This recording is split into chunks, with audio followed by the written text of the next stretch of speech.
अस्सलाम वालेकुम student. Exercise हमारे पास 1.5 क्वेश्चन नंबर 10। सवाल बिल्कुल क्वेश्चन नंबर 9 की तरह पे है। जिस तरह हमने 9 सवाल हल किया उसी तरह बिल्कुल 10 है। सवाल को मैं पढ़ूंगा कि अगर एक होटल में 14 आदमियों का 8 दिन रहने के लिए 22,400 रुपये खर्च आता है तो 7 आदमियों का 13 दिन के लिए कितना खर्च आएगा।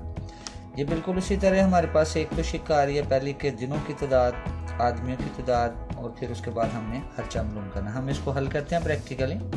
पहले हम लिखते हैं कि दिनों की तादाद जो पहले मरहले में हमारे पास 8 आ रही है, उसके बाद आदमियों की जो तादाद है पहले मरहले में 14 आदमी हमारे पास थी, हम लिख लेंगे यहाँ पे कि 14 आदमी हैं।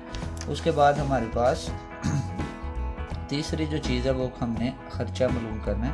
तो खर्चा जो है वो हमारे पास 22,400 तो आ रहा है। अब हमने दूसरी दफ़ा जो मालूम करना है वो तो आ जाएगा यहाँ पे x। तो आदमियों की तादाद दूसरी शर्त में हमारे पास 7 की बजाय जो है वो हमारे पास आदमियों की तादाद जो है पहले मरहले में हमारे पास 14 आदमी थे और दूसरे मरहले में हमारे पास 7 आदमी आ जाएंगे। तो हम लिख लेंगे 7 आदमी। दिन जो है पहले हमारे पास 8 थे तो उसके बाद हमारे पास 13 दिन आ जाएंगे। हम इसको लिख लेंगे 13।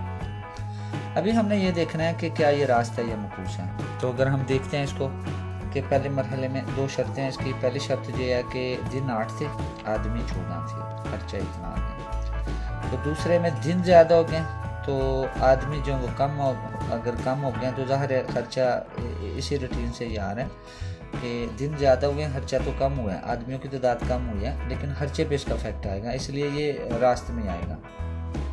तो हम लिख लेंगे कि तनासिब रास्त है ये।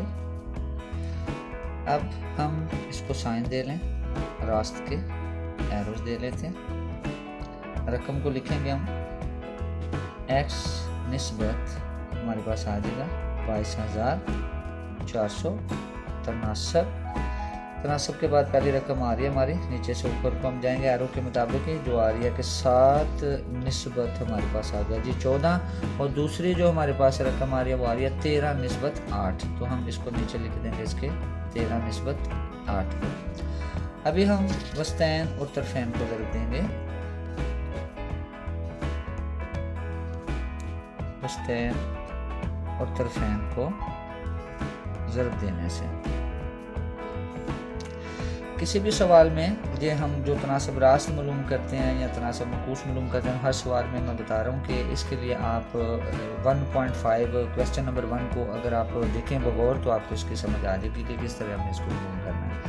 वस्तैन तरफैन को हम जी ज़रूर देंगे। हमारे पास जो तरफैन की रकम है, एक तरफ x है दूसरी तरफ 8 और 14 है, तो हम इसको ज़रूर देंगे जी x आ जाएगा, इसके साथ मल्टीप्लाई आएगा 8 और आ जाएगा 14।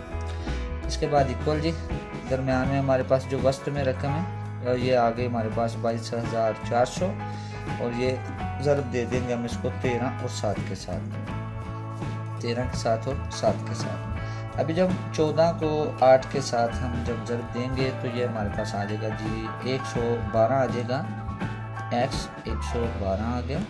और इसके बाद 22,400 को हम 13 और 7 के साथ बिलतरतीब ज़रूर देंगे। इसके लिए मैं कैलकुलेटर का सहारा लूँगा। कैलकुलेटर को मैंने ऑन किया, आई थिंक कि आपको इसकी स्क्रीन नज़र आ रही होगी। तो ये हमारे पास रकम जी, मैं थोड़ा सा इसको यहाँ पे रखूँ ताकि आपको आसानी से नीचे वाली रकम भी नज़र आए।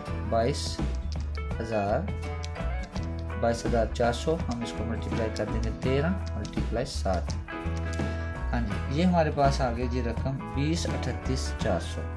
तो ये हमारे पास आ गई 20,38,400। सिंपली हम x की वैल्यू को यहाँ पे मालूम करेंगे तो x हमारा इधर ही रह जाएगा, दूसरी रकम दूसरी तरफ आके तकसीम हो जाएगी, डिवाइड हो जाएगी, ओवर आ जाएगा यानी बटा आ जाएगा 112। जब हम इसको डिवाइड करेंगे 112 से तो ये हमारे पास जवाब आ जाएगा 18,200। तो ये कट जाएगा जिसके साथ 18,200 रुपया फी पर्सन का खर्चा आ जाएगा। तो x की जो हमारी वैल्यू मालूम होगी वो हो गई 18,200, ये इसका आंसर है। सवाल को मैं जल्दी से रिपीट करूँगा। हमारे पास सवाल था कि एक होटल में 14 आदमियों का 8 दिन रहने का खर्चा है 22,400 रुपया। तो 7 आदमियों का 13 दिन के लिए कितना खर्च होगा।